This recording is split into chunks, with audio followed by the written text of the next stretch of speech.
Welcome in, everybody, episode 597 of the podcast in the Speaking America, the Outdoor Sports Podcast. It is Monday, October 3rd, 2022, people. I hope everybody's doing well. I hope everybody is having a great day. I hope everybody is ready for a loaded, jam-packed Monday, October 3rd. It is October episode of the Outdoor Sports Podcast. Here's what you need to know about today's show.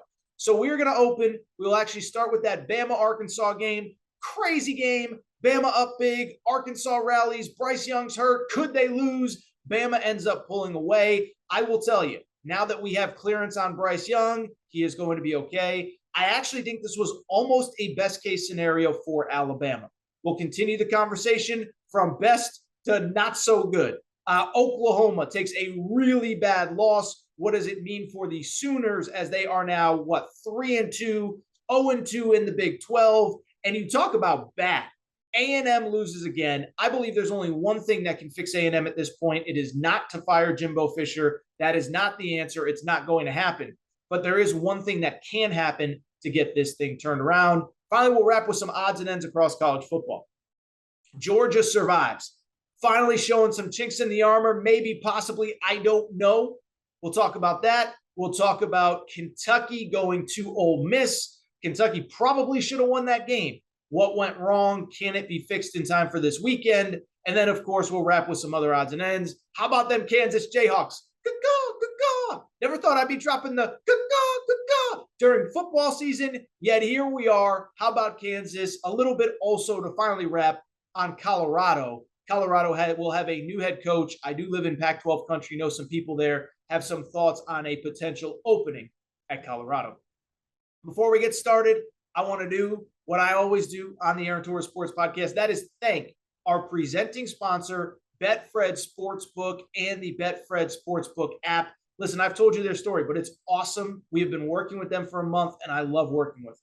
Started in 1967 in the UK, 1,600 shops, one of the most respected and reputable sports books in Europe, overseas. They have come to the US and they have made a huge splash.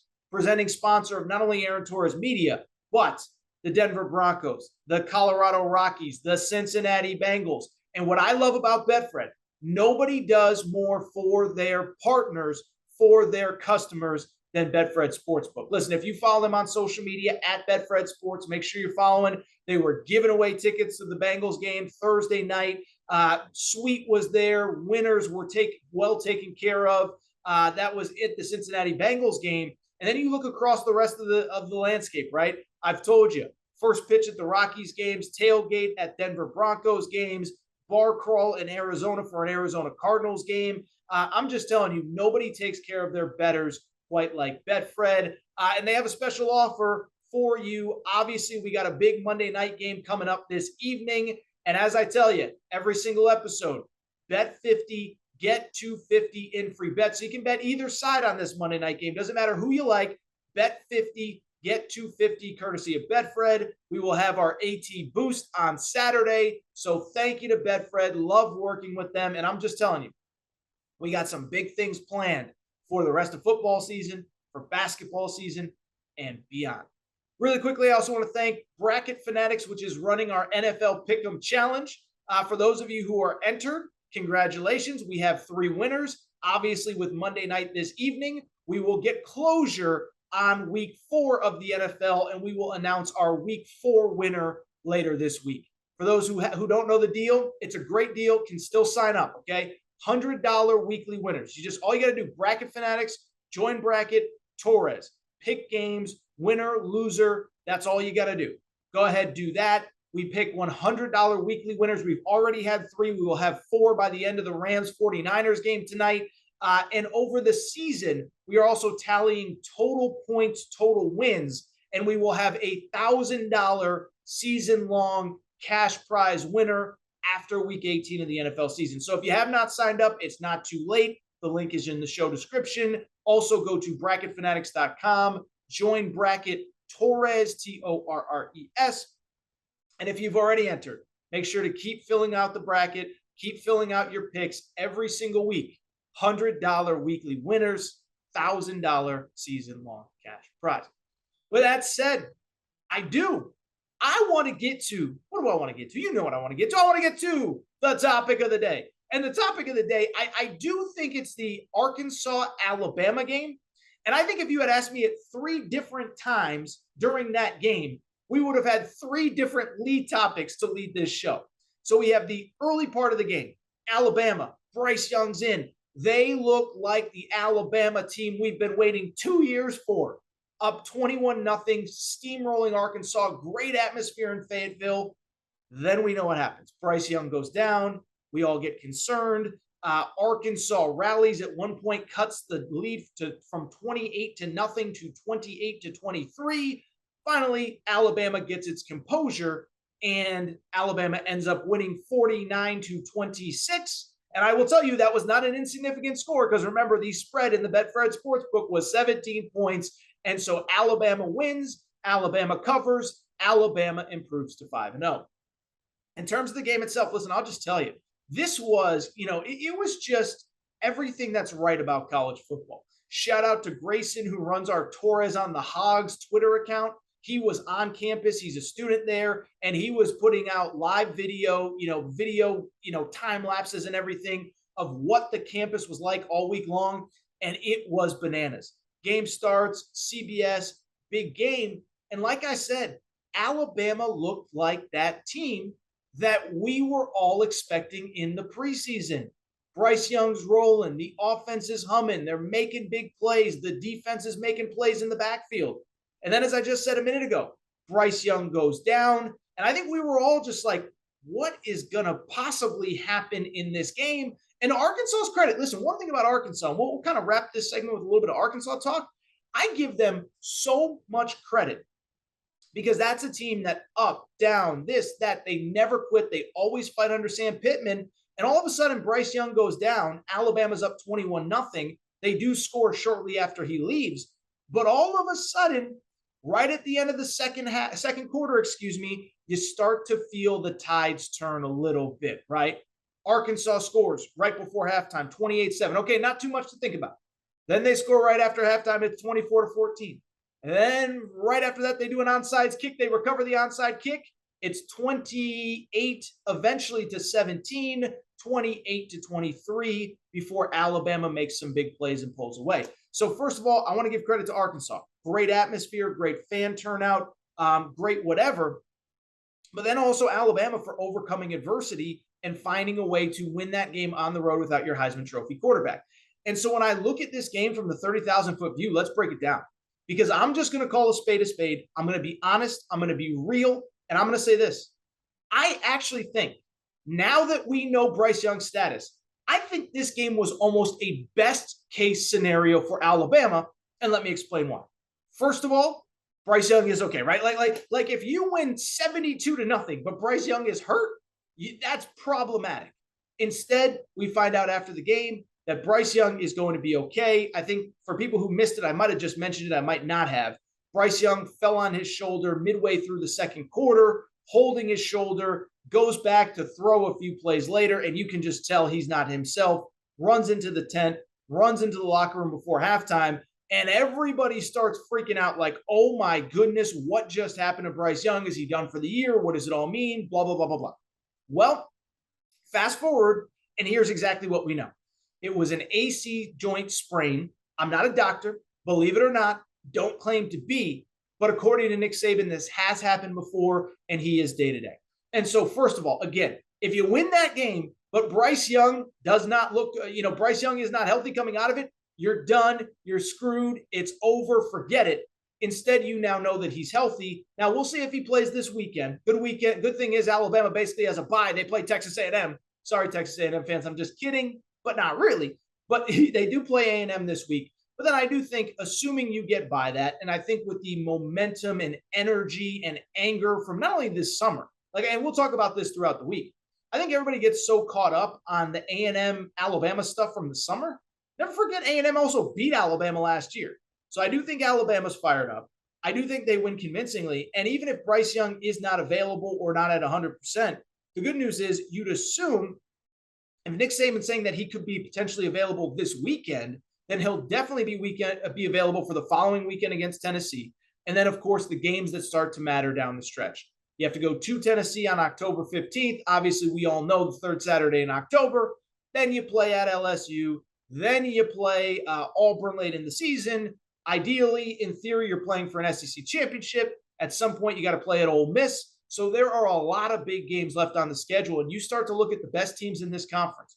Realistically, outside of Alabama and Georgia, it's probably Tennessee and Ole Miss. You got to play both of them on the road, potential SEC championship game. Got to go to LSU. So the good news for Alabama is that Bryce Young should be available for those games.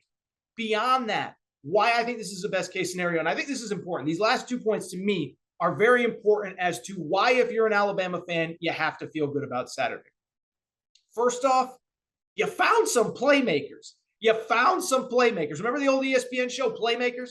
Alabama didn't have any of those guys over the first couple of weeks of the season. And it's funny, right? Because this was one where, listen, if you guys and girls listen to this show, and a lot of you do, you know that I get a lot of stuff right and I get a lot of stuff wrong. But one thing that I don't know that I ever really bought was that Alabama didn't have playmakers, right? You watch the Alabama-Texas game, and Joel Klatt, who I love, says, they just don't have those wide receivers that can separate anymore. And I just sat there and said, I don't know if I really believe that. I don't think Alabama forgot how to recruit. I don't think they forgot how to evaluate talent. I think they have playmakers. I think it's just about getting those guys the ball in the right spot, in space to make plays. Well, go to Saturday. What do we see? Jahmyr Gibbs, the transfer from Georgia Tech. Oh, my goodness. Listen, I saw this kid at Georgia Tech. I knew he was good, but when people were touting him as a Heisman Trophy candidate, I said, okay, let's pump the brakes here.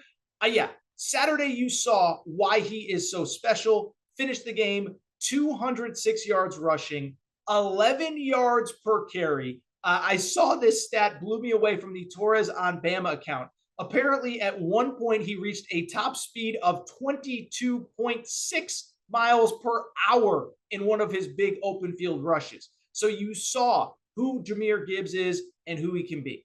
Beyond that, they finally got some production out of the wide receivers. And again, I'm not one to sit here and say, they don't have the playmakers that they used to. Now, I will say, they had 4 first-round wide receivers over 2 years. I'm not saying they have that. But again, you knew they had guys in the program. And I actually went to look it up because I said, there's no way the wide receivers can be bad. I just think they just haven't been in the right spot yet, or they haven't stepped up yet. Went back and looked it up.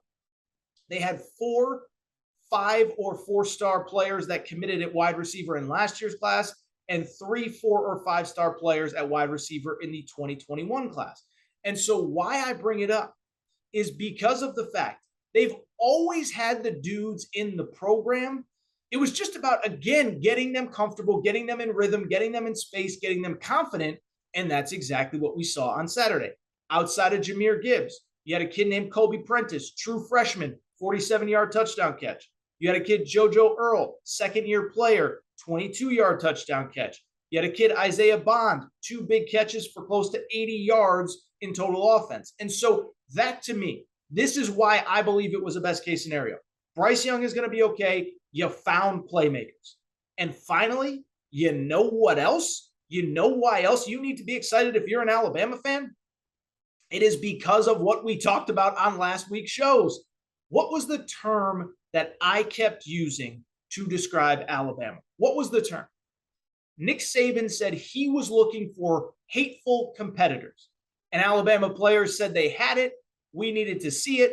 Well, I think we saw it on Saturday. Now, it wasn't perfect. And I would say even the performance as a whole from Alabama wasn't perfect. They still have too many penalties.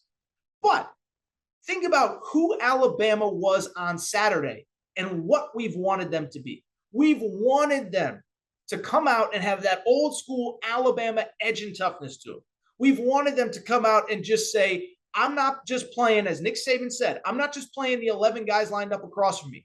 I am playing all 80, 90, 100,000 people in this stadium, and I am here to send them home in the third quarter. And had Bryce Young not gotten hurt, that's probably what would have happened. So they finally came out in a big road game with that killer instinct that they have been lacking for the last 2 years. Lacked it against Texas this year. Lacked it against Auburn last year. Lacked it certainly against Texas A&M last year, Florida last year. So you have that. But here's the more important part. After you were up big, You blew the lead and you still stayed composed, had confidence, and were able to elevate yourself when things got tough, when it was 28-23. Now, did you have a couple big plays? Yes, but when you needed to make big plays, when your back was against the wall, when you needed to prove that we're Alabama and you got to rip this crown off our heads, they went out and proved we're still Alabama. And so if you're an Alabama fan today, listen, I don't want to speak for the fan base. I'm not an Alabama fan. I could be dead wrong. And Bama fans, tell me if I'm dead wrong. DM me on Twitter, DM me on Instagram, hit me up on YouTube. Tell me if I'm wrong.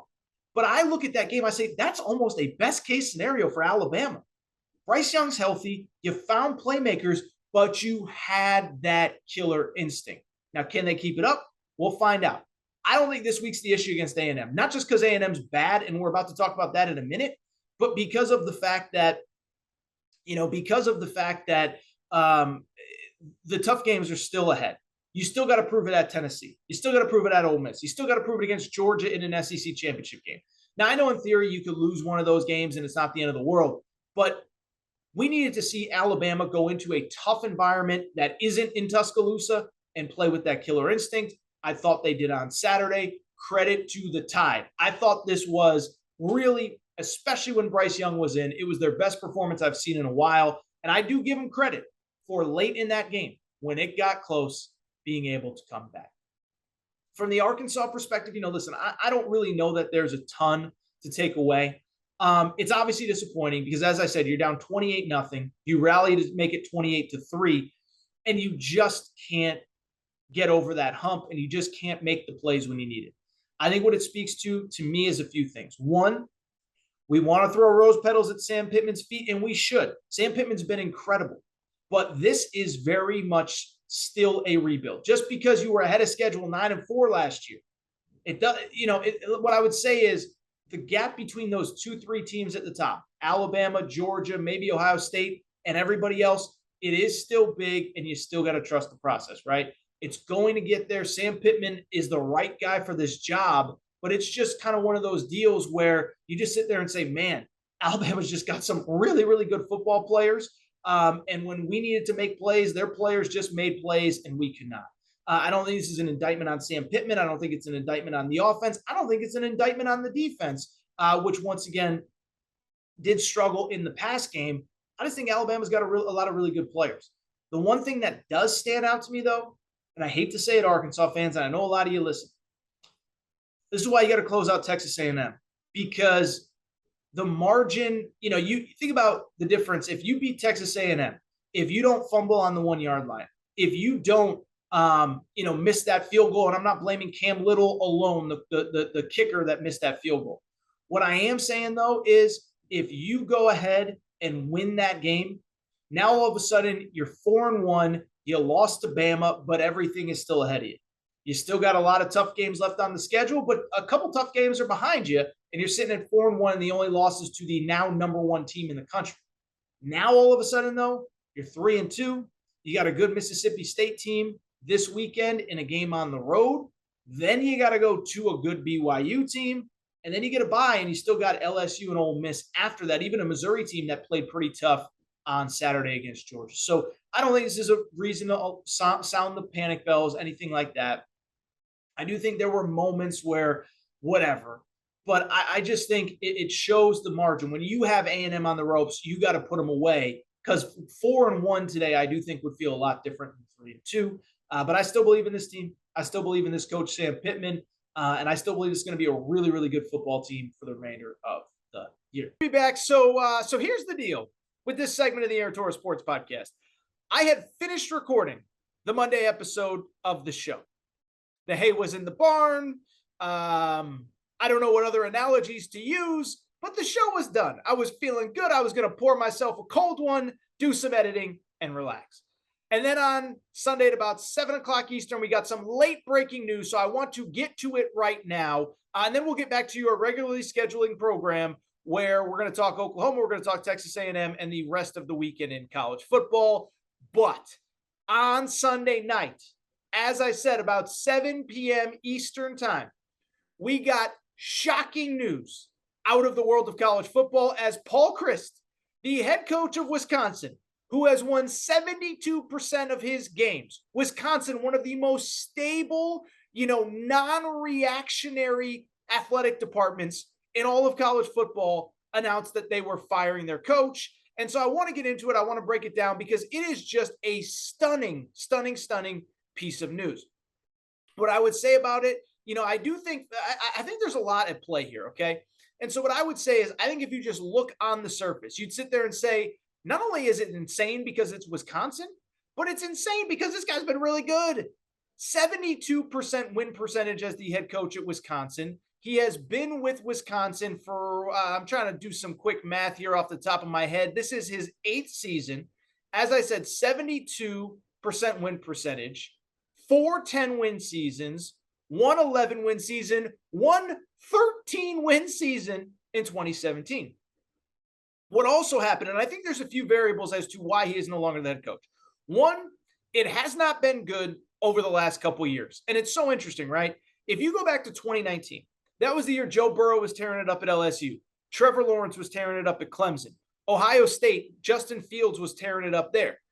Ohio State went into the Big Ten championship game, and it was a foregone conclusion. Those three are going to be in the playoff. Clemson, LSU, and Ohio State. Just one problem. About midway through the, I think, third quarter, Wisconsin had a lead on Ohio State, and there was a real thought that they could lose that game. But since that 2019 Big Ten championship game, it's basically all been downhill, okay? So they lose that game. They end up going to the Rose Bowl, losing to Oregon, Justin Herbert, Mario Cristobal, no shame in that. Then there's a COVID year. You go 4-3, but it's a weird year. You win the opener, then you get COVID. The next 2 weeks are canceled, blah, blah, blah, blah, blah. Weird season, 4-3, whatever. Last year, I think, is when you first started to see there's some real cracks in the foundation here. They go 9-4 overall. At first glance, it's not terrible, but dig a little deeper and it is, and I'll tell you why. One, you started the season 1-3. Lost to Penn State at home early, lost to Notre Dame on a neutral field, lost to Michigan at home early.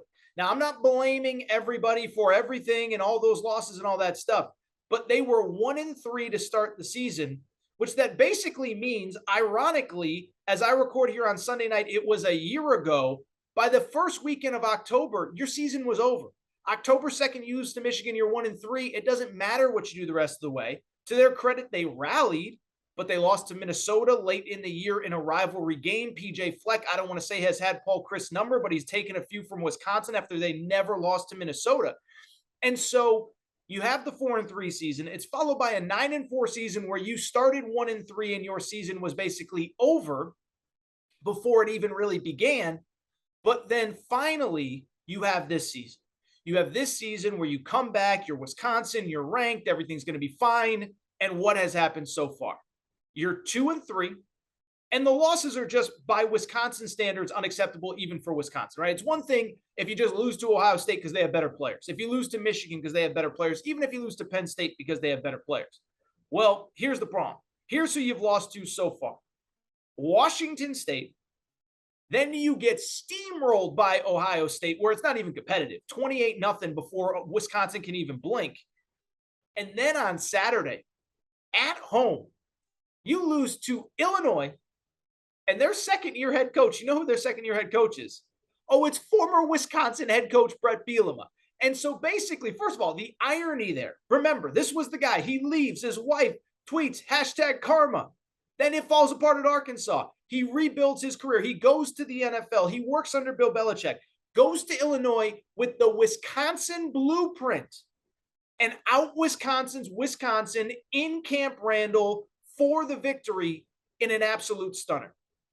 And so when I look at this situation, I'm not totally surprised that Paul Chryst was fired. And I'll take it a step further. I think the reason that this makes sense, we're going to go a little inside college football, and I know you guys and girls love this, and I think this will be interesting for you. I think that they have the guy that they want as the next head coach already on staff. And so let me explain. So their defensive coordinator is a guy named Jim Leonhard. Jim Leonhard played at Wisconsin. He played a million years in the NFL. He's kind of a great, Wisconsin story, right? He's from Wisconsin, he was a walk-on at Wisconsin, goes from walk-on to NFL player, a guy that played in the NFL for a very long time, about a decade, about 10 years total. And so he comes back. The Wisconsin defense is awesome. And I think, and he's had other opportunities, to be clear. He was actually offered the Green Bay Packers defensive coordinator job this offseason and turned it down. And so I bring it up because what I think happened at Wisconsin is what I think has happened throughout college football quite a bit over the last 2 or 3 decades since I've been following it, is that sometimes you know that you have the next guy, and either the head coach has to be smart enough to get out of the way, or you risk potentially losing him. I'll give you a few examples. Oregon, early to mid 2000s, they're struggling offensively. What do? They go and hire a young, bright offensive mind from New Hampshire named Chip Kelly. He comes in, revamps their offense, and Mike Bellotti, their head coach at the time, realized this is the guy that should be running the program. And if we don't name him the head coach, we're going to lose him to somewhere else.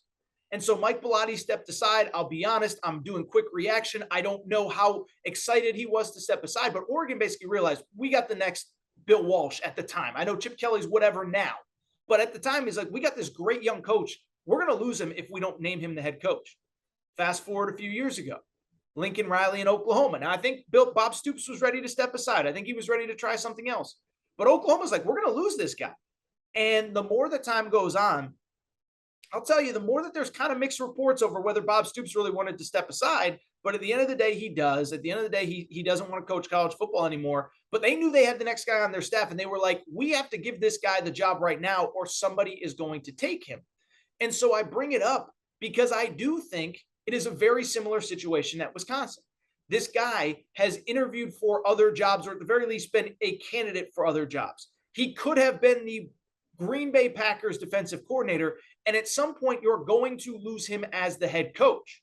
You're going to lose him, to another opportunity, whether it's a head coach in college, whether it's a coordinator job in the NFL, whether it's a head coaching job in the NFL, but you're going to lose him. So rather than lose him, give him these 5-6 games, let him see if he's really the guy. If he is, he becomes your next head coach, because the worst thing that you can do is lose this guy to another job and have him be the next great coaching star, right? Have him be the next guy. And then all of a sudden you're like, we had the next great coaching star on our staff and we let him go somewhere else and we let him walk. And so to me, that's what I think the plan is. Put Jim Leonhard in charge, see how the players respond, see how he handles the job. And then more importantly, if he's the guy, you give him a big fat contract so he doesn't go anywhere. And if he's not the guy, and you do a national search. Now, I will say it'll be interesting. A couple of things stand out with a potential search. There are a lot of guys with ties to Wisconsin, believe it or not. Lance Leipold, the hottest coach in college football right now, at Kansas, won multiple national championships in D3 in the state of Wisconsin at Wisconsin Whitewater. Dave Aranda, the coach at Baylor, I don't think he's leaving, but he was a longtime defensive coordinator at Wisconsin. And I bring it up to say there's a lot of interesting names that could be the next coach, but I think they want to give Jim Leonhard the job. Finally, what I would say, I'll tell you, and we talked about it a little bit when I guess it was Scott Frost was fired maybe.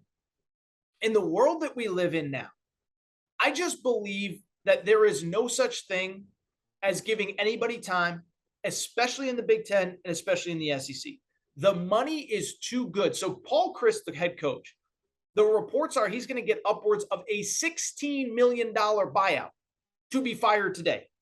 And I bring it up because that's a lot of money. But in the world of college football in 2022, you can't afford not to pay him that if you don't think he's the right guy and if you think you have the right guy on staff. And so maybe it's different if this is an ACC school, a Mountain West school, a Big 12 school. But in the Big Ten, you are going to have that money. Remember, we saw Scott Frost. They could have waited until probably today to fire Scott Frost, October 1st, October 2nd, and paid him $7.5 million. They decided it was worth getting him out of the building 3 weeks early to pay him an extra $7.5 million. So stunning news. Paul Chryst out. I believe Jim Leonhard is going to get the chance to really earn this job. I think they want him to be successful so he can be the next head coach. But you talk about a crazy, crazy, crazy story. I cannot believe that we are talking about this right now. I do want to continue the college football conversation, but kind of go in a different direction. And so obviously on last segment, we talked about, frankly, one of the better performances of the weekend, Alabama going to Arkansas, backup quarterback for the final probably 60% of that game or so. They get the convincing win. Good for Alabama.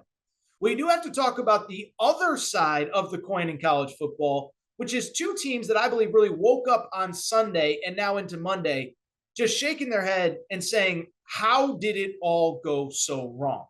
We're obviously going to talk about the Texas A&M Aggies momentarily, but I do want to start with the Oklahoma Sooners. And it's interesting with Oklahoma, right? Because in the preseason, I pumped up Oklahoma. I like Oklahoma. I think they win the Big 12. I think the defense is better. I think the offense isn't as bad as you think. I really did like Oklahoma. I thought they win the Big 12, make the playoff, win a playoff game, and play for a national championship. Well, last Saturday, they lost at home to Kansas State. And at the time, like, I had a few of you, oh, Torres, you're just not going to talk about Oklahoma.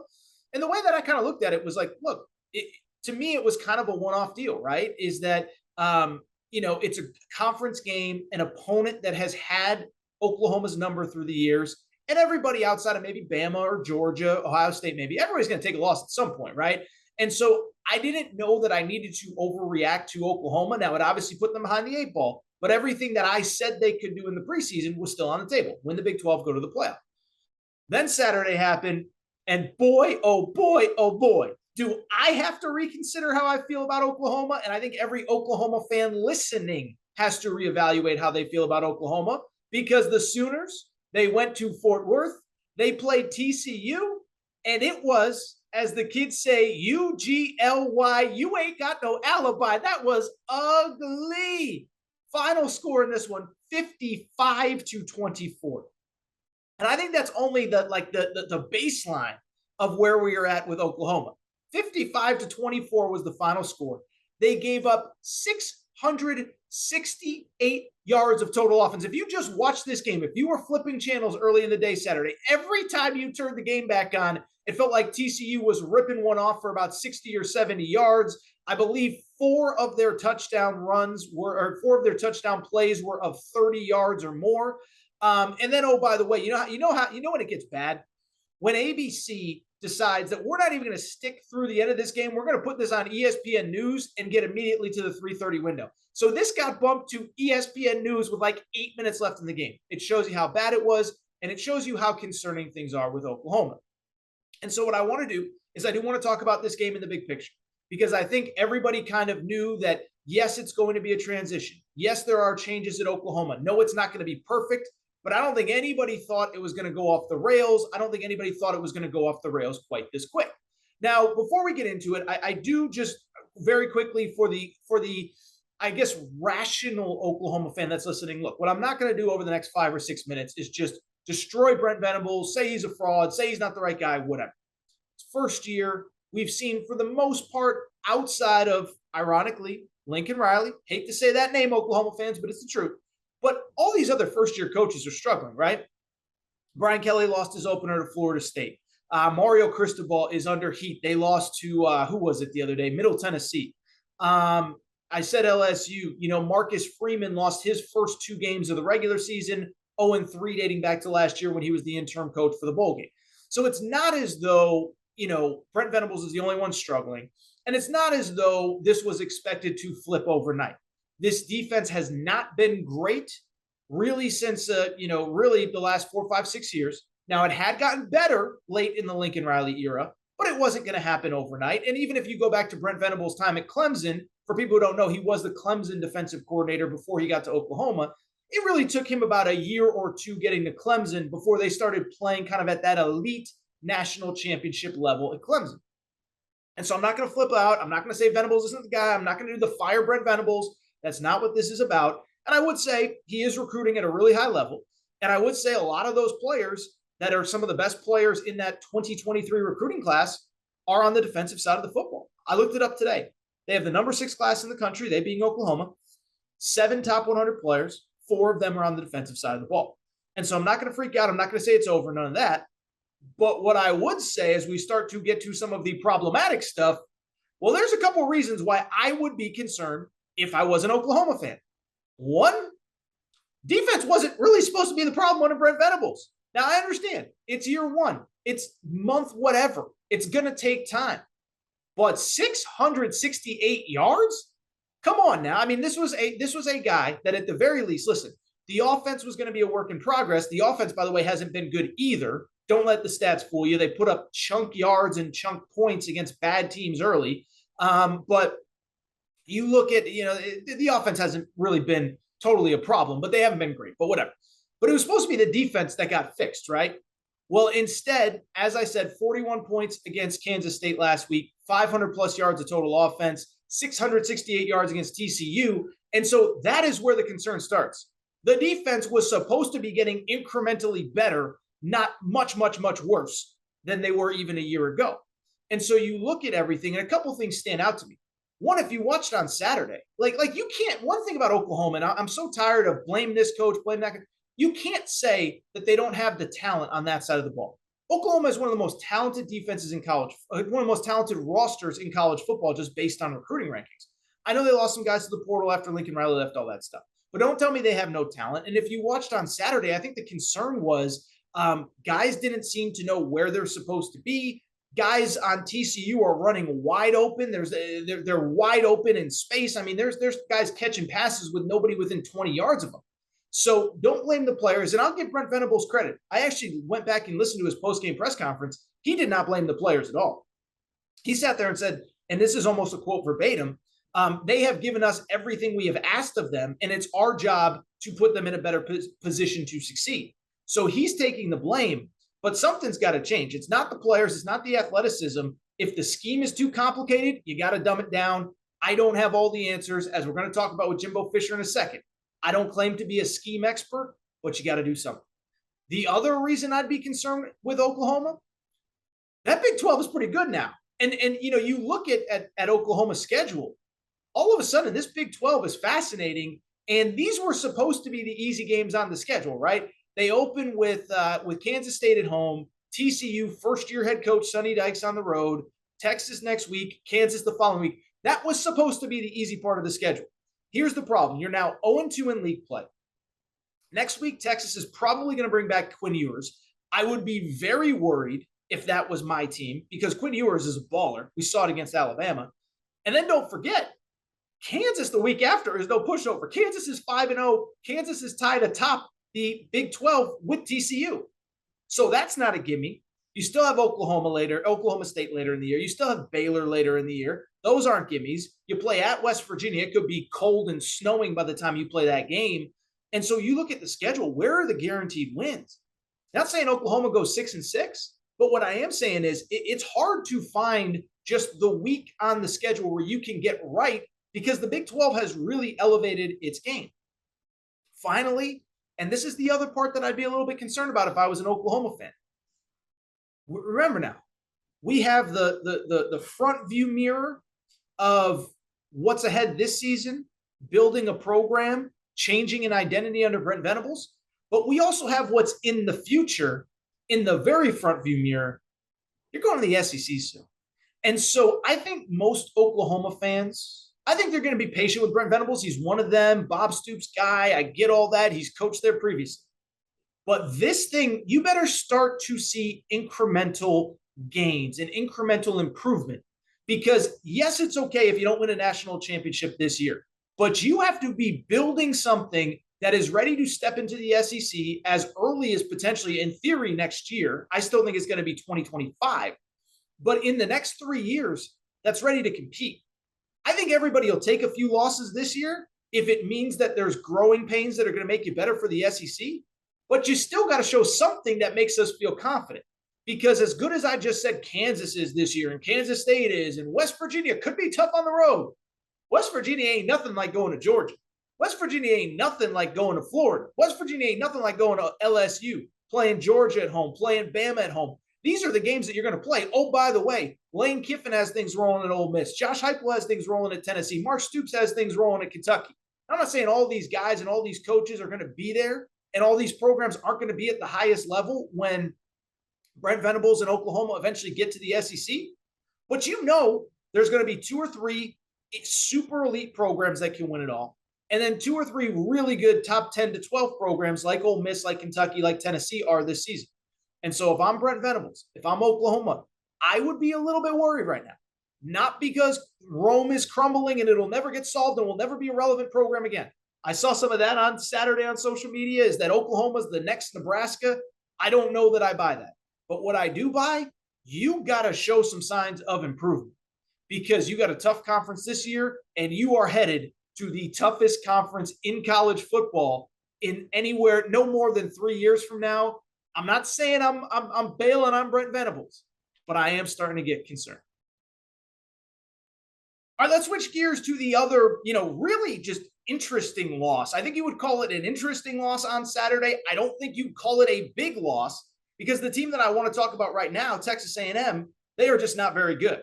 They go to Starkville, Mississippi, and they get absolutely pounded by Mississippi State. In that game, the final score was 42-24. The scary part was Mississippi State didn't even score in the fourth quarter. It means it gave up 42 points over the final 3 quarters. And what's especially concerning, that defense, which has actually held the fort down over the last couple of weeks, it finally gave way in large part because the offense couldn't stay on the field and sustain drives. And so with the loss, Texas A&M is now 3-2. They easily, by the way, could have lost the last 2 weeks. They were outgained by Miami. Miami had some weird red zone decisions under Mario Cristobal and Josh Gaddis. Last week, we talked about the Arkansas game in which you had the doink on top of the upright. Arkansas obviously was driving in to go up 21-7 in that game, KJ Jefferson's fumble. And so I only bring it up because Texas A&M is 3-2. They easily could be 1-4. Remember after the App State game, we said this team can be 1-4 if they don't watch out. They're not 1-4, but they are 3-3 and of course 3-2. And you know who is next on the schedule, right? They go to Alabama. They are almost certainly going to lose. They are a 20-point favorite or so in the Betfred Sportsbook. And we could have chaos code red situation in College Station because the bottom line is they ain't beating Alabama next week, certainly not the way that they're playing. And they very well could fall to 3-3. And this program is very much on the brink. And so what I want to do now is not really talk about what happened on Saturday because, listen, Mississippi State's a good team. Credit to them, 4-1. They're ranked. I thought their over-under of 6.5 wins was way too low coming into the year. But this is about Texas A&M. We say it all the time. The more interesting story is in the losing locker room. And there is no doubt that the more interesting story is at Texas A&M. And the conversation now has to turn forward of how do you fix this program? $9 million head coach, 4 straight top 10 recruiting classes, and even Texas A&M fans. And I know we got a lot that listen on to this show, follow on YouTube, all that good stuff. Even Texas A&M fans, I don't think there's a doubt that they're sitting there saying nobody is doing nobody is doing less with more talent than Jimbo Fisher. And so what I want to do now, I think there's only, at this point, I believe that there is only one way to fix this program and one way to get it back on track, and it has to happen immediately. And what I want to do is I want to be realistic. I want to be fair, because one thing we do on this show is we don't make up crazy hypothetical. Well, I mean, sometimes I make up a crazy hypothetical, but I give you the caveat of a crazy hypothetical. But I bring it up because the bottom line is, look, Jimbo Fisher's not getting fired. He's owed $80+ million still on his contract. That is one big check even for Texas A&M's boosters. Recruiting is clearly not the issue. Not just the #1 recruiting class in the country last year, but 4 straight classes before it.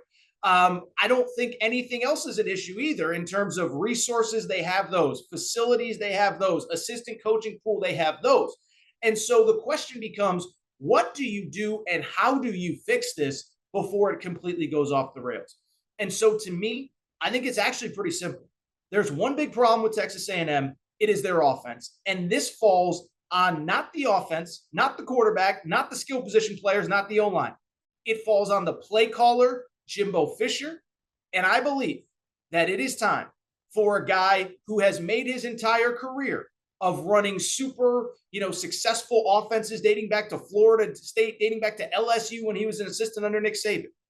I think it's officially time for Jimbo Fisher to give up play calling duties. And listen, one thing I do when I say give up play calling duties, I mean this is the only thing left to do. And I do kind of want to break it down and talk about it a little bit.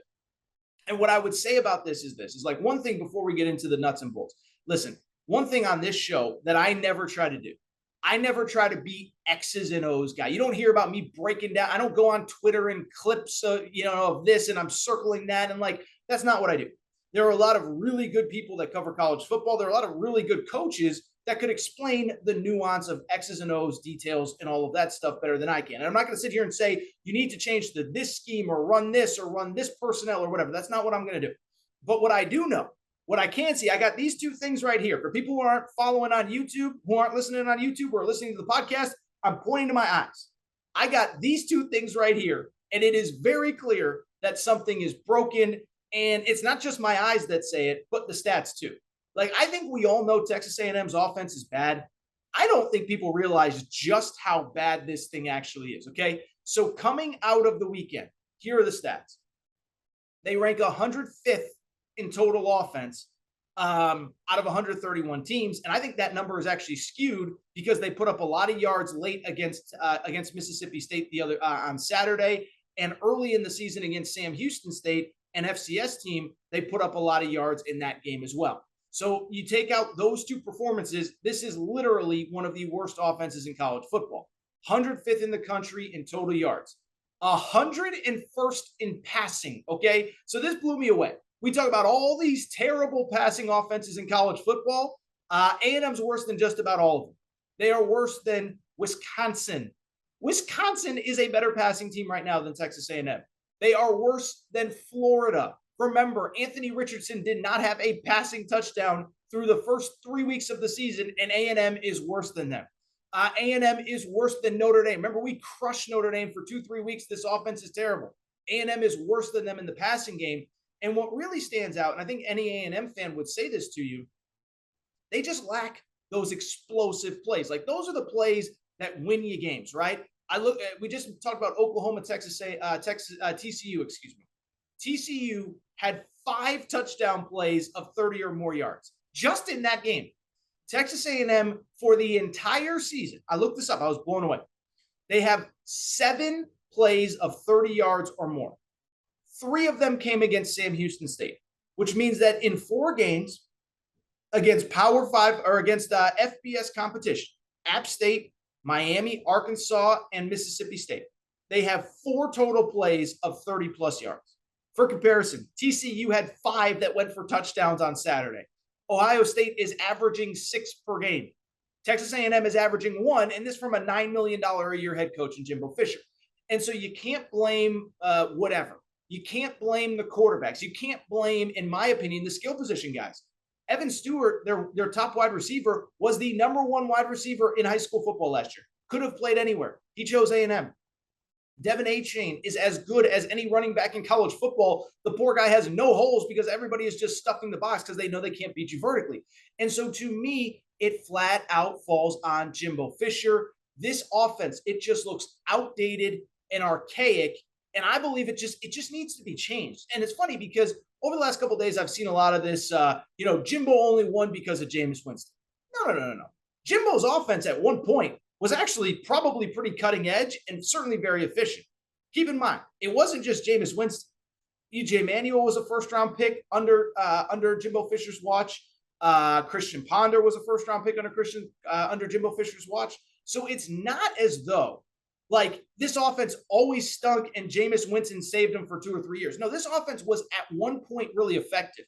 But if you watch it now, it just feels so outdated, so boring, so slow. And you watch everybody else in college football, and it's like, man, they don't have nearly the talent that A&M does.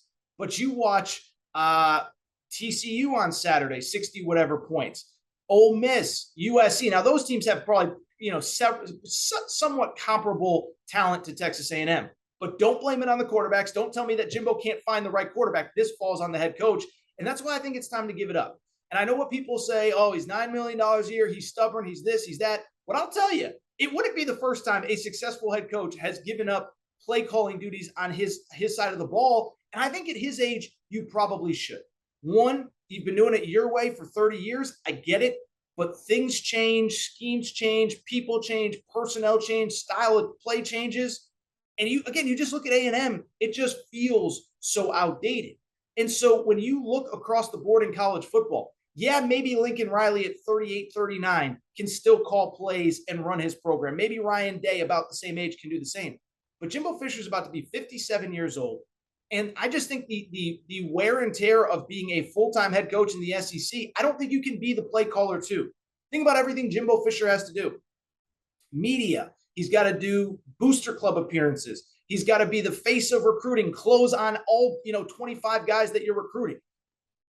Other coaches have regions and parts of the country that they recruit in position groups. Jimbo's got to be the guy that closes on all. I just think it's too much. And when you look at the history of college football, there's a lot of really good coaches that have kind of hit this crossroads. I think it's easy to forget now. But Urban Meyer, late in his career, go back to those Ohio State years. The final few years, that offense got really, really, really stagnant. They started losing weird games. They struggled to move the ball. Poor JT Barrett. It was just, read option this, and eventually what happened? He had to give up the offense. He had to trust Ryan Day, and then it took off like fireworks. It's been one of the most explosive offenses in college football since. You go back, Bob Stoops late in his career had to hand over the offense to Lincoln Riley. Jim Harbaugh had to hand over the offense to his assistant coaches because at some point you realized you can't just run right at the opposing team. You need to add new elements to it. I would add Dabo Swinney. You know what he is? He's the CEO head coach that I'm pushing for Jimbo Fisher to be. Dabo focuses on recruiting. He focuses on selling the program, and he pays people very well, most notably Brent Venables up until this year, to run each side of the football so that he doesn't have to be hands-on. He doesn't have to make every decision, and certainly every decision on game day.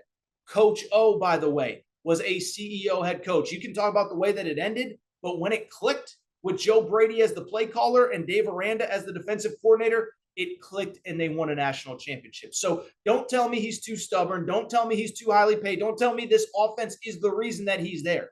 Because whatever it once was, whatever led him to success in 2002 at LSU, and 2014 at Florida State, in 2013 when he won a national championship, it's not working right now. You need new ideas. You need a new person. It's time for Jimbo Fisher to give up the play calling duties. Let somebody else do it. Be the head coach. Be accountable for all 85 guys. Coach the coaches. Because, again, something has to change at Texas A&M, at least for right now. Jimbo Fisher is nowhere near on his way out. And that's one thing, right? I see all these, you got to fire him. The boosters will pay the money. The boosters aren't paying $80 million this year. I don't know how bad it would have to get, and I don't know how quickly it would have to get that bad, but Jimbo Fisher isn't going anywhere for a while. But I do think this is a move you have to make because we live, obviously, in a now society. We live in a transfer portal era where players, Evan Stewart, number one wide receiver in America last year, he doesn't have to sit around and deal with this for 3 years. He can transfer tomorrow. We can't transfer tomorrow. He can transfer after the season.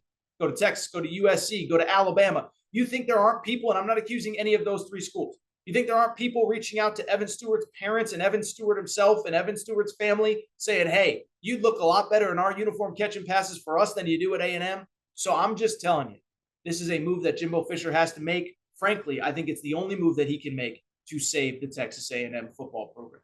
And I do want to wrap. Frankly, I just kind of want to hit on some quick odds and ends, just kind of rip through some stuff across college football, from Saturday. Don't want to spend like 10 minutes talking about Georgia against Missouri or Kentucky against Ole Miss. What I want to do, just hit probably 2, 3, 4 minutes on each of these topics, about 5, 6 topics, and we will get out of here.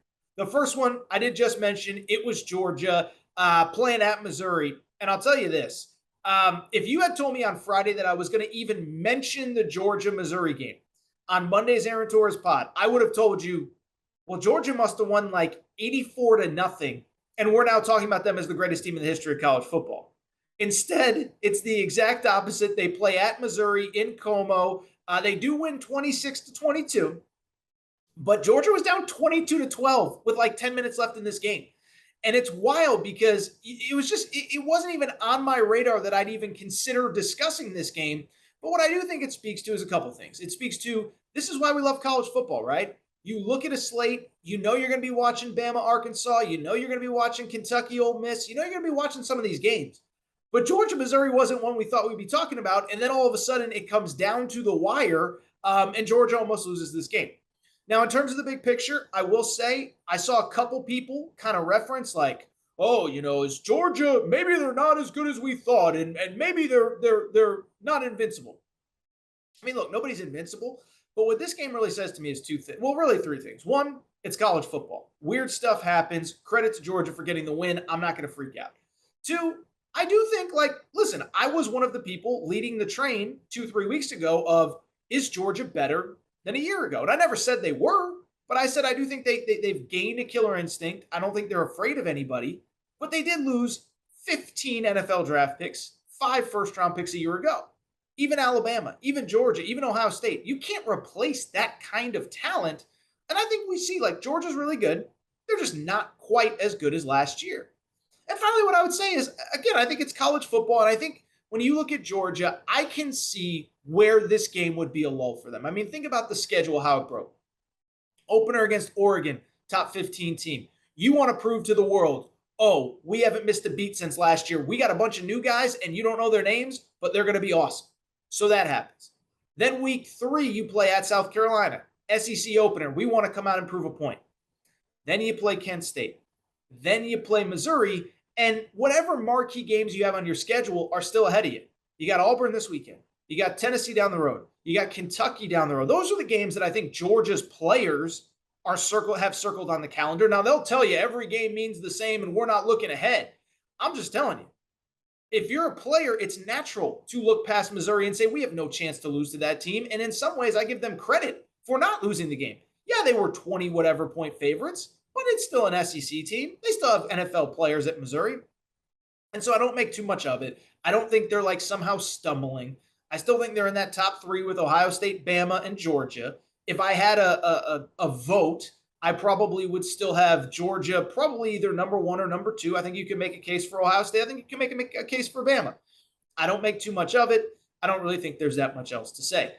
Staying in the SEC really quick, the Ole Miss-Kentucky game was interesting. Ole Miss does win 22-19. A couple things stand out to me about this one. First of all, I'm not going to spend a ton of time on this now, but we got to start talking about Lane Kiffin as one of the best coaches in college football.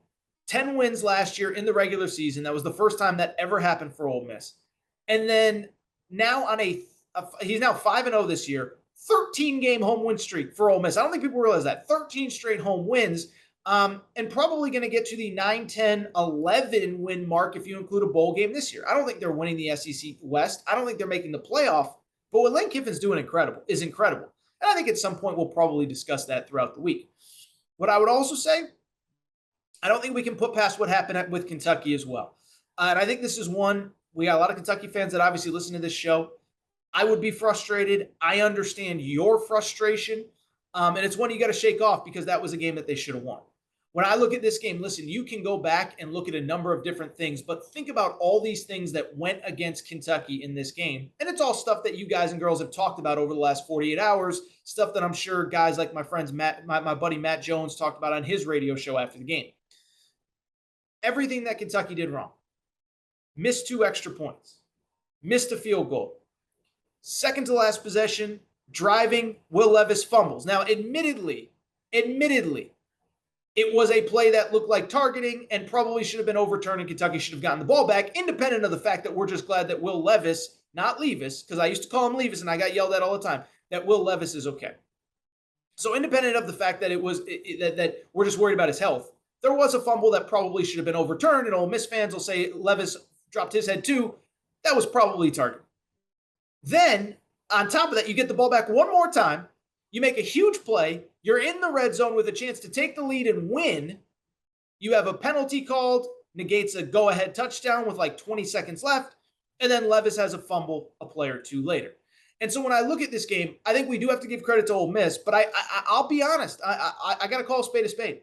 It does feel like Kentucky lost this game more than Ole Miss went out and won it. And that's not a criticism of Ole Miss. I think even Ole Miss fans would say that. What I would also say with Kentucky, I'll be really interested with what happens going forward because the O-line has been a problem. And if you saw me on social media, I was a little bit critical of Will Levis. I don't understand the QB1 hype, the number 1 overall pick draft hype. I think he's a really good college quarterback. I think he's fine. I don't see the face of a franchise number 1 pick in him, but I also can't really criticize him too much when his O-line is an absolute mess. Now with Kentucky, I think what's going to be interesting, now that you have Chris Rodriguez back, the star running back, he was out for the first 4 games. How does that impact the rest of the year? Because I think if you can get a little bit more balance, it takes pressure off the quarterback and it takes pressure off of the O-line. Finally, with Kentucky, what's going to be especially interesting, and by the way, Will Levis is going to have a chance to prove me wrong and tell me that I don't know what I'm talking about and that he is QB1. Have you seen those Kentucky receivers? That's the thing that stands out. And the guys that cover this team day in and day out have been saying it for months. Nick Roush at KSR, Justin Rowland, who does a great job as well. Both of them do an excellent job covering the Kentucky beat. But they've been saying for months, Dane Key's an NFL wide receiver. Barryon Brown had 2 mega plays on Saturday that set up that put Kentucky in position to score. One of them they didn't. It was the final play. But I'll tell you, I am a little bit more optimistic about Kentucky coming out of this game. We knew the defense was solid. We knew they had playmakers on defense. Now I know for a fact they got playmakers on offense. I know they have an above average, a really good SEC quarterback. I don't know if he's QB1 in the draft, but I do think he's a very good college quarterback. And then finally, you have your running back, in Chris Rodriguez. So I do feel pretty good about Kentucky. But I also understand the frustration of a fan base today that's sitting there saying that was a game that was on the plate for us to win. We could not close it. And it's one I think that it's going to be a frustrating deal because obviously now it puts you behind Tennessee, behind Georgia in those standings. Not saying Kentucky is better than Georgia, but you just never know. Now, again, it just puts you behind the 8 ball. Really quick, a couple other news and notes. One, shout out Clemson. I told you last week, I really did say, I said, I really think this Clemson team is starting to figure it out. And everybody was freaking out last week. And what I said was, I think it's the opposite. I think Wake Forest is the best offense they're going to see all year. And I think they're going to pick things up and figure things out. And I think it's going to start this week against NC State. Well, as I say all the time, I get an awful lot of stuff wrong on this show. I am far from perfect, but I pretty much nailed the Clemson-NC State game. Clemson wins 30-20, but what was more impressive was a couple things. The offense is starting to figure it out. And DJ Uiagalelei, I always get his name mixed up. You get the point, though. DJ Uiagalelei, 21 of 30, another game. He just looked really good. And the run game is starting to figure it out as well. And they're starting to figure out how to kind of run the ball with him, which I think is especially important. On top of that, I told you not to worry about the defense. Everyone was saying last week, oh, the defense isn't good. No, maybe Wake Forest's offense is just that awesome. Well, the Clemson defense held NC State, a top 10 team, to 34 yards rushing, 1.6 yards per carry. This Clemson team is really good. I think if I was handicapping who I like to make the playoff, they'd be at or near the top of the list. They do have to play Florida State in a few weeks. That game is at Florida State. That is going to be a big one. They do have to play at Notre Dame. But there's no team left on the schedule outside of Syracuse, of all teams, that is currently ranked. I actually do like them. Really quickly, the only other news and notes. One, quickly, I haven't done it yet. I got to give a shout out to the Kansas freaking Jayhawks. How about those Jayhawks? Good go. Kansas, 5-0. They beat Iowa State. And congratulations to Kansas on two things. One, they are ranked in the top 25. And two, they are getting College game day on Saturday. And this is how crazy this college football season has been. We have Bama hosting Texas A&M, probably the most anticipated game of the season for obvious reasons coming in. We have Texas, Oklahoma. College game day is going to Lawrence, Kansas. And I give College game day credit. It would have been easy to just go to Texas, Oklahoma. Instead, they are going to Lawrence, Kansas. I'm really excited about this team. We'll probably talk about Lance Leipold, their coach, later this week. Because I don't understand why Kansas has not just put a blank check on his desk and said, we want to sign you to a lifetime contract. Remember, this guy took over the program after spring practice last season. They have a couple wins last year, beat Texas at Texas. They are 5-0 right now. Credit to them. Ohio State Rutgers, nothing really to talk about other than that there was a near brawl. I guess Rutgers they tried to block a punt. They were down by like 30 points, tried to block a punt. So Ohio State's punter goes ahead and just runs it and picks up a first down. Everyone's saying Ohio State ran a fake punt. I don't think they ran a fake punt. I think the punter was instructed, hey, everybody's coming for you. If you can't get it off, run. So he ran. Well, Rutgers didn't like it. There was a cheap shot on the sideline, and Greg Schiano and Ryan Day were about to come to blows. Now, remember, Greg Schiano was the final defensive coordinator under Urban Meyer, and Ryan Day fired Greg Schiano. Those two do not like each other, or at least Schiano does not like Ryan Day, and they almost came to blows. Just saying, I don't know if Greg Schiano's the guy I'd want to mess with from Jersey. I'm sure he has whatever. I'm not even going to go down that road. But Ohio State wins, but there was a near brawl in the Rutgers-Ohio State game, so that was awesome. Finally, what I would just say, we did have another head coaching opening on Saturday. It is the Colorado job as Carl Durrell, of all people. You don't even know his name. He's the former UCLA coach. He was fired by Colorado. Colorado is really struggling. Colorado, I think, is probably the worst team in the FBS right now. And maybe on Monday's show, we'll kind of go over this job a little bit more. But a couple things stand out to me. One, they're really bad. They're 0-5. They got gutted in the transfer portal this last year. Their best cornerback went to Oregon. Their best running back went to Michigan State. And so a couple things. One, I feel bad for Colorado fans for this reason. I think he had a really good coach in Mel Tucker. I think it was probably the right place for Mel Tucker, and you just could not afford to keep him. If you remember how that hiring went down, Mark D'Antonio retired in February of 2020, okay? Mel Tucker turns down the job to stay at Colorado. They come back and offer not only him an insane amount of money, but his assistant coaching pool was about to explode. Ton of money to pay for assistant coaches. And so I bring it up because he had no choice. He couldn't say no. The money was too good. He leaves for Michigan State. And I think that shows you Colorado's problems. Colorado also had the unenviable job of hiring a coach in February of 2020. Remember, COVID comes 2-3 weeks later. You can't recruit. You can't do this. You can't do that. But what I would say about the Colorado job, there are some of us, I don't remember Colorado winning a championship, but it did happen in my lifetime, late 80s, early 90s. And I bring it up because this program is not that anymore. I looked this up and I was stunned. In the last 15 years, Colorado has played in 2 bowl games, and one of them was the COVID year, where basically if you wanted to play in a bowl game, they were going to find a spot for you. So basically 1 bowl appearance in the last 15 years that was earned with a better than 6-6 record. And this is a program, and we'll talk about it, I think, maybe Monday's show. It's a real uphill battle for this program. The transfer portal is a real thing. And what I would say is I've talked to people around that program. I tweeted this out. I had one of their former stars from those championship teams, Chad Brown, who now hosts radio in Colorado.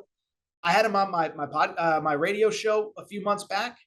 And I asked him point blank, I said, how do we get the Buffs back on track? And he said, I don't think it's going to happen. I don't think our boosters care enough about NIL. I don't think we can compete at the highest levels. And so this is a program. It's at a really interesting crossroads, right? They don't have a ton of money. They don't have a ton of financial support. Weird kind of Pac-12 fit. What's the future of the Pac-12? Are you going back to the Big 12? And then beyond that, and I think this is important, what kind of coach do you even get? I mean, they've tried everything over the last 15 years. They tried the hot mid-major coach. They tried the hot assistant coach in Mel Tucker. They tried the hot, the alum in John Embry, and nothing seems to work. And so what I think they should do, I don't have a list of names off the top of my head, and maybe we'll do it on Monday, like I said. But what I think you need to do, you need to go out and get a young coach on the cheap that can recruit his butt off and is fearless in the portal and fearless in high school. Because I think that's the only way. I think you got to overhaul this roster. I think you got to get good players from non-traditional places. I don't think you can go into California and recruit against USC and UCLA. I don't think you can overpay for players, elite high school players in NIL. And I think you got to figure out a way to get in good players with the anticipation that you're probably going to lose some as well because of the portal. So it's a fascinating job. I don't think it's what it once was, but really interesting gig. Colorado now joins Georgia Tech, Nebraska, and Arizona State as a job that is currently open. All right, I think that's it for this episode of the Aaron Torres Sports Podcast. It is time for me to get out of here. Before we do, I want to make sure a couple things. One, make sure you're subscribed. Aaron Torres Sports Podcast, Apple, Spotify, Amazon Music, Google Music, wherever you listen to podcasts. Make sure that you are subscribed to the Aaron Torres Sports Podcast. Also, make sure, rate and review the show. Go ahead, give us a quick 5 stars. Let us know what you like, what you don't like, all that good stuff. Make sure you're following on social media at Aaron_Torres. All of our Torres on accounts are hopping, are jumping. By the way, one team I didn't mention. How about UConn? First FBS win since 2019. Shout out to the Huskies who beat Fresno State. Follow Torres on UConn, Torres on UK, which is Kentucky, Torres on the Hogs, Arkansas, Torres on the Balls, Torres on Bama, on and on and on and on and on. That is all for today's show. I am going to get out of here. We got a loaded week ahead. Really fun week. October is here. Things are heating up. College hoops is going to be here before we know it. It is time for me to get out of here. Shout out to Torkman. Shout out to Rachel, who hates my voice. Shout out to JJ Reddick, UF head. I will be back on Tuesday. New episode of the Aaron Torres Sports Podcast.